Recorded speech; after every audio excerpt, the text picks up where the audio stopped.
Sir Timothy Lawrence, the steadfast and discreet husband of Princess Anne, has long been a figure of quiet reserve within the royal family, deliberately avoiding the spotlight and the whirl of palace politics.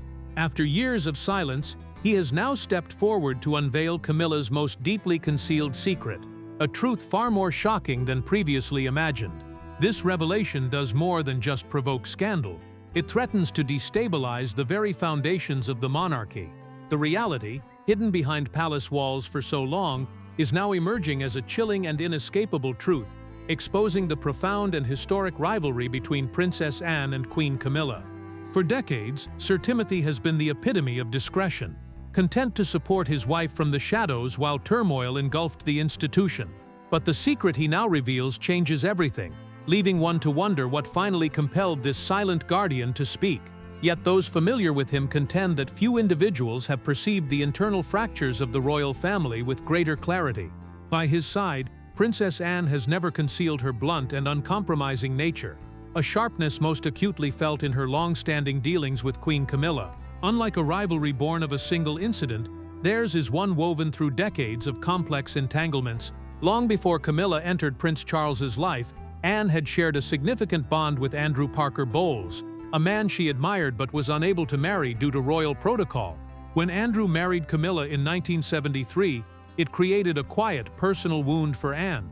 Years later, when Camilla herself married Charles, that old injury was compounded by fresh, complicated layers of family tension. For her part, Camilla was never at ease in Anne's presence, with palace aides often noting she found the Princess Royal intimidating, a dynamic that ensured their relationship remained a silent, enduring struggle within the palace walls. Coming before the Tsar, a distant relative of the Queen, was executed after the 19th. Princess Anne, a figure of fierce independence and unwavering devotion to tradition, was a woman impossible to charm and quick to dismiss superficial pleasantries, rarely bothering to soften her resolute stance. While her public interactions with Camilla maintained a necessary civility, those behind the scenes could see the unmistakable strain between them.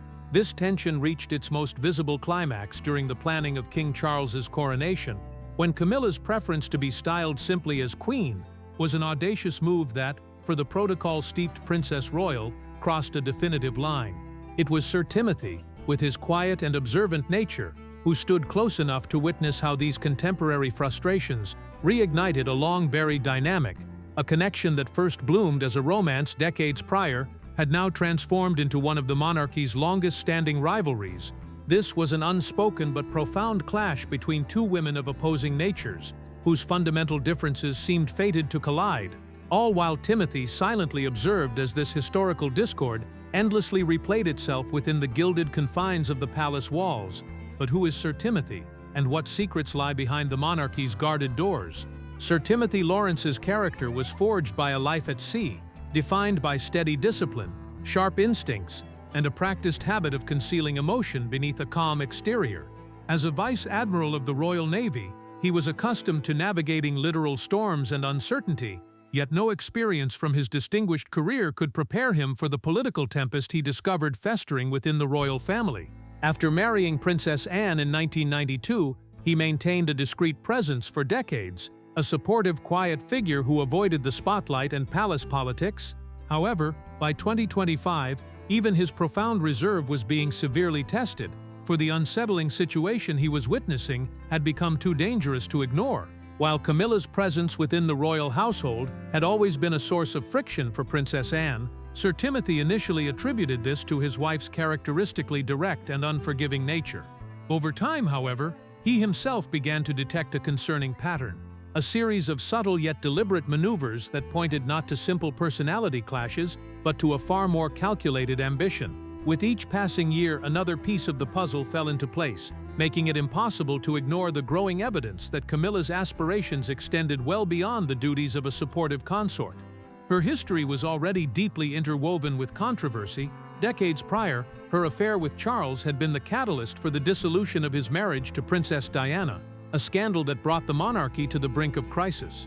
Anne had never moved past this betrayal, a sentiment that was only reinforced when Andrew Parker Bowles, Anne's own former romantic partner, confided in Timothy that Camilla had been so consumed by her entanglement with Charles and Diana's marriage that she had neglected her own children, adding a deeply personal layer of condemnation to the existing political and familial strife. I began to realize, what was going on in my mind and hers in particular. Though the shadows of her past actions lingered, Sir Timothy Lawrence came to understand that her present conduct was far more alarming. As King Charles's health continued to decline, Camilla began to subtly but unmistakably alter her position within the family's dynamic. During major family meetings, she no longer spoke as a supportive consort, but instead adopted the demeanor of someone already steering the fate of the crown itself. Timothy observed with growing concern how she insinuated herself into the most sensitive discussions concerning the line of succession and the application of the Regency Act. Speaking with the authority of a sovereign in waiting, even her dealings with William and Catherine became increasingly heavy-handed, marked by unsolicited counsel and, on occasion, thinly disguised lectures regarding their duties and public roles. To Timothy, this was not merely inappropriate involvement, it was a deliberate and calculated bid for control. To Princess Anne, these actions constituted nothing less than open defiance. The manipulation extended further, as Camilla systematically began controlling all access to the ailing king under the pretext of safeguarding his tranquility. Anne would frequently return home frustrated, recounting how her planned visits with her brother were consistently cancelled, while invitations to gatherings at Clarence House seemed to deliberately omit her name. Timothy too felt the sharpness of Camilla's tactics, overhearing her whispered remarks to courtiers that painted Anne as being more devoted to her horses than to the complexities of leadership, or insinuating that William's modern perspective posed a threat to the crown's traditions.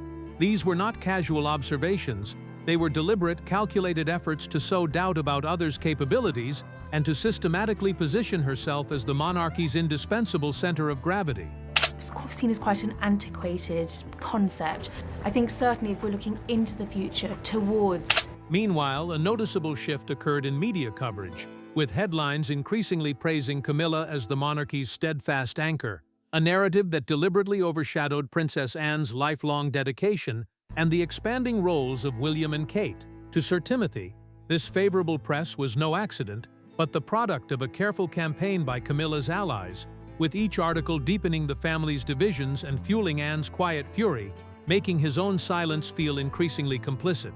The tension culminated at Royal Ascot in 2025, an event brimming with pageantry thoroughbreds on the track, elegant hats dotting the crowd, and cameras flashing relentlessly. Yet Timothy's attention remained fixed on King Charles, who seemed unnaturally pale and frail. It was amid this glittering spectacle that Timothy overheard Camilla lean toward a confidant and whisper words that struck him with more dread than any storm, revealing the final piece of a sinister puzzle. The press, meanwhile, began to shift in Camilla's favor, publishing headlines that praised her as the steadfast queen holding the monarchy together, a narrative that conveniently ignored Anne's decades of service and the growing responsibilities of William and Kate. To Timothy, these glowing reports were no coincidence but the result of careful cultivation by Camilla's allies, with each article widening the familial rift and stoking Anne's anger, making his own silence increasingly untenable. The tension culminated at Royal Ascot in 2025, a day glittering with tradition where horses charged down the track and cameras flashed relentlessly. Yet Timothy's focus was on King Charles, who appeared pale and whose energy seemed to ebb by the hour. It was then, amid the celebratory chatter, that Timothy overheard Camilla lean toward an advisor and murmur words that chilled him more than any gale at sea. "This throne must remain in my hands forever, no matter what happens to Charles." The sentence hung in the air like ice, and in that moment, Timothy no longer saw her as a difficult in-law, but as something far more dangerous, a quiet naval officer who realized he could no longer remain an observer and had to search for answers, no matter where they might lead. But could those chilling words have been more than a careless remark? Could they have been the key to a plot hidden in plain sight?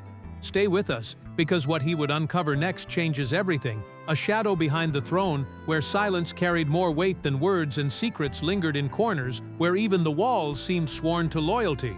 Yet one terrifying truth managed to claw its way into the light, a truth that Sir Timothy Lawrence accidentally uncovered. What he had overheard was not the concerned murmurings of a wife fearing for her husband's health, but the exposed framework of a long-buried conspiracy, now refined into a far more menacing design. King Charles had worn the crown for merely a few brief years before a relentless illness began to sap the vitality that had once characterized him. With his public image clearly showing the heavy toll of his treatment, thinning frame, exhausted eyes, and a noticeably faltering presence. To the public, this was simply the brutal face of his battle with cancer, a tragic but straightforward narrative that concealed the dark reality of a calculated scheme operating behind the scenes. Charles III, accompanied by Queen Consort Camilla. However, the evidence uncovered by Sir Timothy revealed a far more sinister reality, alleging that Camilla was manipulating the king's very survival. She was accused of confronting his personal physician with a chilling directive to gradually reduce the king's chemotherapy dosage, not to end his life, but to deliberately render him frail, dependent, and stripped of the capacity to govern. The goal was to maintain a king in name only, alive but enfeebled, thereby allowing her to seize control. For the doctor, compliance was forced, with his family and career held hostage to guarantee his silence. What resonated most profoundly with Timothy was not merely the boldness of the scheme, but its cold, meticulous execution. Camilla's whispers were calculated, her threats honed to eliminate any ambiguity, revealing not a grieving spouse but a woman systematically consolidating power as her husband's life force dwindled. Weakened by illness and sapped of his will, King Charles found himself trapped not by external pressures of state, but by the betrayal of the woman he trusted most. Camilla, ever vigilant, placed a stack of documents before him, seemingly routine paperwork a fatigued monarch might sign without a second glance. Yet concealed within the innocuous legal phrasing was a devastating maneuver, a transfer of authority designed to seize control of Princess Anne's most valued inheritance. The assets at risk were far more than financial. They were the foundation of Anne's autonomy, bequeathed to her personally by Queen Elizabeth II. The hospitals, equestrian programs, and numerous community initiatives that depended on these funds were, for Anne, the very embodiment of her life's duty and identity. For Camilla, however, they represented a vital resource to be commandeered, a means to consolidate her power at the expense of the king's own sister, in what would be the ultimate betrayal. 1982, when the press followed Anne on one of her trips to Africa with Save the Children.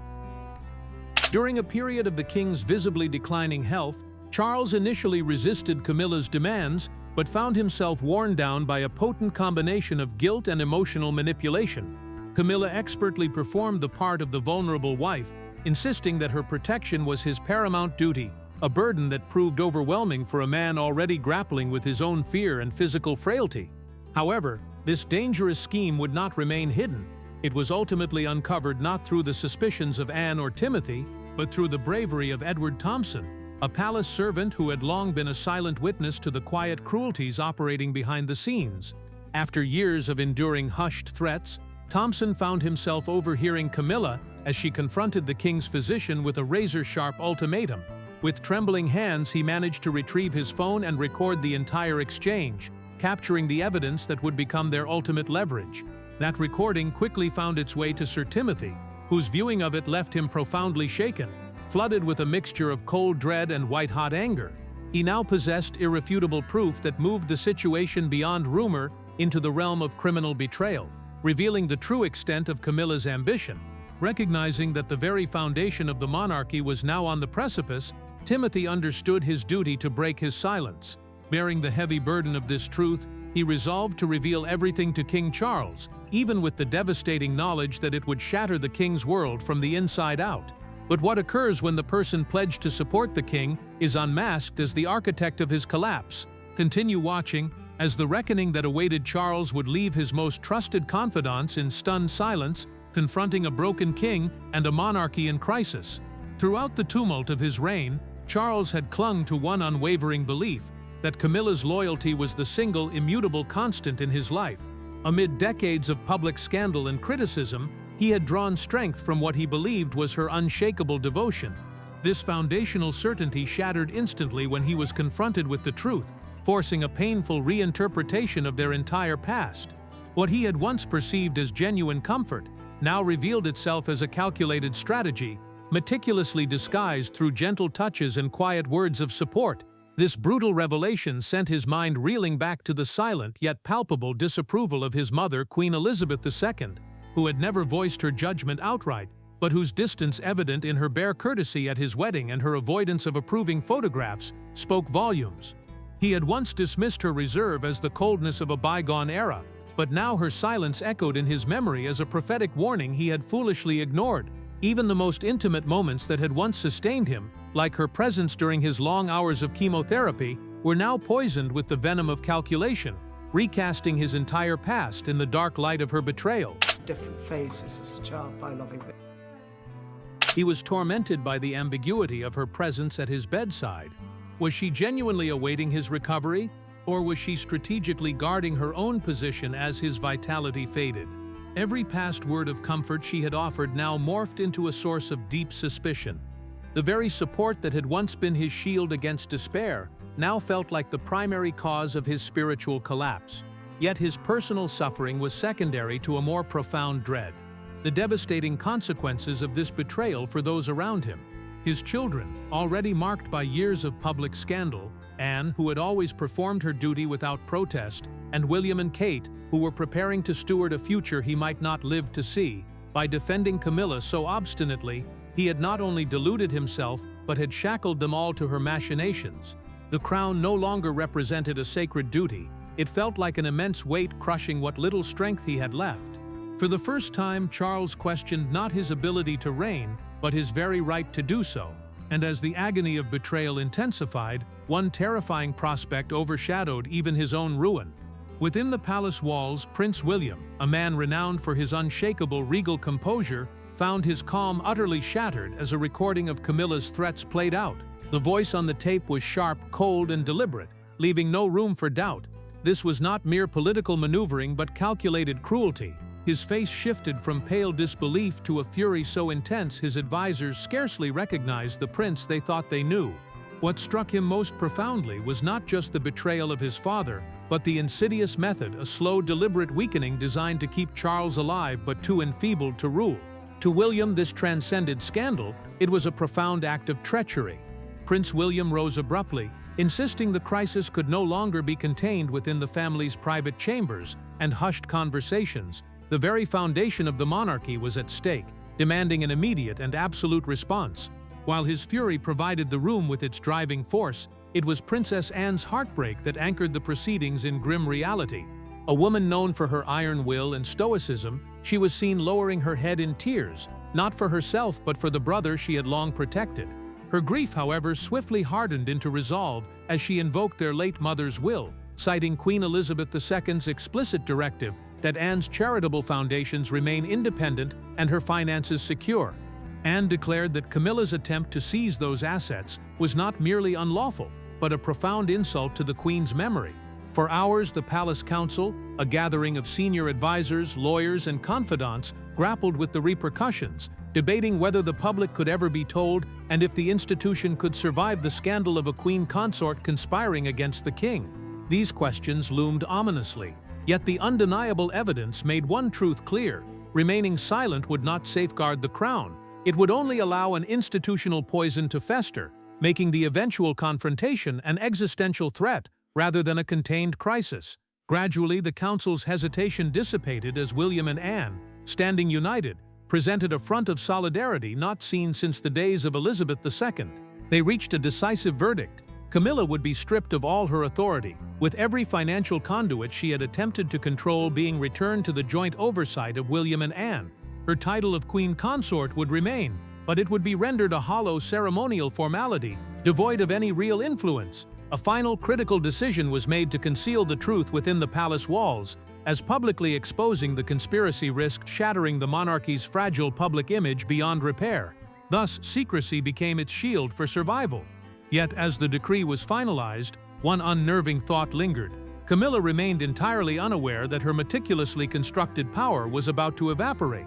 How she would react when the veil was lifted was a question no one dared to answer, leaving them to wonder what happens when a queen who clawed her way to the top discovers her power has been stolen. The collapse of Camilla's influence began not with fear, but with a tempest of pure fury when she discovered her clandestine machinations had been uncovered. The corridors of Clarence House reportedly echoed with her wrath, as witnesses described her pacing restlessly like a cornered animal, her trembling hands belying the fire in her words. After years of meticulously climbing to the very center of royal power, she saw her life's work jeopardized in an instant. This rage quickly focused on Sir Timothy Lawrence, whom she blamed for disturbing the silence she had cultivated and exposing secrets she intended to remain buried. In a fit of desperate vengeance, she issued a terrifying order to a trusted aide, a command to permanently silence him, though the scheme would ultimately fail to materialize. And like each one of you here, she loved to write. The attempt was a clumsy, reckless endeavor that was swiftly intercepted. When news of this failed plot reached the royal council, their previous suspicions solidified into absolute certainty, confirming that Camilla was not simply ambitious, but actively dangerous. This critical failure signaled the start of her downfall. The palace corridors, where she had once moved with calculated poise and woven influence through whispers and smiles, now felt entirely hostile. She became a restless figure, haunted by the perceived accusations in the eyes of every servant and advisor, her mind racing with increasingly desperate schemes to regain her footing, silence her detractors, and claw back her lost control. Yet every idea disintegrated, reinforcing the same inescapable truth: she had been cornered. The final blow, however, did not arrive with a shout or a direct confrontation. The final judgment arrived without fanfare, delivered in a plain envelope stamped with the royal council's seal. With trembling hands, Camilla tore it open, her eyes scanning the cold, formal language of the decree that systematically dismantled her life's work. It revoked every authority she had wielded: her executive power, her financial control, her influence within the crown, all of it gone. While she would retain the title of Queen Consort, it was rendered meaningless, reducing her to a purely ceremonial figure with no actual weight behind her name. Those who witnessed her in that moment never forgot the devastating transformation. The paper crumpled in her white-knuckled grip as the color drained from her face, leaving a portrait of utter defeat. Welsh-mounted pony, and I remember there was a very large horse show next door to us called Ditchling Horse. The House of York remains one of Britain's most contentious families, with Prince Andrew and Sarah Ferguson having long embodied a turbulent mix of royal prestige and personal scandal. Their daughters, Princess Beatrice and Princess Eugenie, who were once seen as a fresh modern face for the monarchy, now face accusations of having inherited not just their parents' titles, but also their profound sense of entitlement and troubling associations. According to recent reports, the sisters are alleged to socialize within a network of what sources term shady acquaintances and display a level of privilege that echoes their parents' most criticized traits.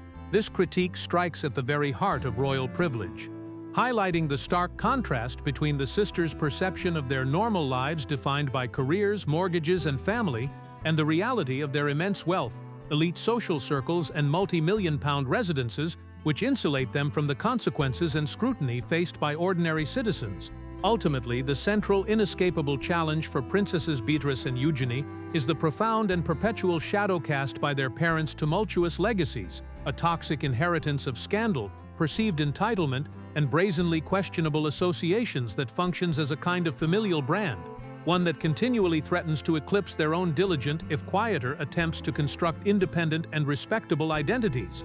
This shadow is not a passive memory but an active force. Every career milestone Beatrice achieves in tech and finance is viewed through the lens of her father's dealings with controversial financiers, and every charitable endeavor Eugenie undertakes in the art world is scrutinized for echoes of her mother's past financial indiscretions. Their individual efforts to lead what they term normal lives, complete with careers, mortgages, and motherhood, are consistently reframed by the public and media not as personal achievements, but as exceptions that prove the rule of York privilege, a narrative that fuels the persistent perception of the entire family unit as being fundamentally defined by a deeply ingrained sense of entitlement and a recurring, almost cyclical pattern of poor judgment. The tragedy of their position is that this inherited notoriety creates a preemptive skepticism, a burden of proof they must constantly overcome, ensuring that the question is never solely about who they are, but always about who their parents were, and the disquieting suspicion that they are, in the end, reluctant heirs to a flawed dynasty rather than architects of their own destinies.